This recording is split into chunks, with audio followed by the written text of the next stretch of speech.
ಎಲ್ಲ ನಾವು ಇವತ್ತು ಮನೆಯಲ್ಲೇ ಕೇಕ್ ಮಾಡಿದ್ವಿ. ಕೇಕ್ ಅಂತೂ ಎಮ್ಮಿ ಆಗಿತ್ತು. ಬನ್ನಿ ನೋಡೋಣ ಹೆಂಗೆ ಮಾಡಿದ್ವಿ ಕೇಕ್. ಇಷ್ಟೆಲ್ಲ ವಿಶ್ ಮಾಡ್ಕೊಂಡ್ವಿ, ಕೇಕ್ ಮಾಡಿದ್ವಿ. ಅಮ್ಮ ಹ್ಯಾಂಡ್ ಬ್ಲೆಂಡರ್ ತಗೊಂಡಿದ್ರು. ಅದನ್ನು ವಿಶ್ ಮಾಡ್ಕೊಂಡು ಬ್ಲೆಂಡ್ ಮಾಡ್ತಿದ್ದೀವಿ.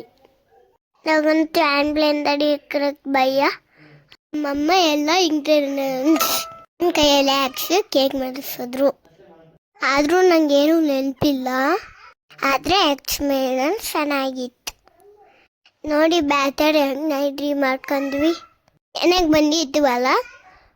ಬ್ಯಾಟರ್ ರೆಡಿ ಆದಮೇಲೆ ಬ್ಯಾಟರ್ನ ಒಂದು ಬೌಲಿಗೆ ಹಾಕಿ ಟೇಪ್ ಮಾಡಿ ಏರ್ ಫ್ರೈಯರಿಗೆ ಇದ್ವಿ.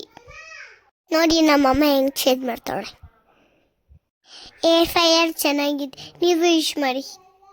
ನಾನು ಕೇಕ್ ತರದಿ ಡ್ರೈ ಫ್ರೂಟ್ಸ್ ಮತ್ತು ಎಲ್ಲ ಫ್ರೂಟ್ಸ್ ಹಾಕಿ ಮಾಡಿದ್ವಿ ಕೇಕನ್ನು ಮಾಡಿ ಟೇಸ್ಟ್ ಮಾಡಿದೆ. ಕೇಕ್ ಎಮ್ಮೆ ಆಗಿತ್ತು. Good night, love you.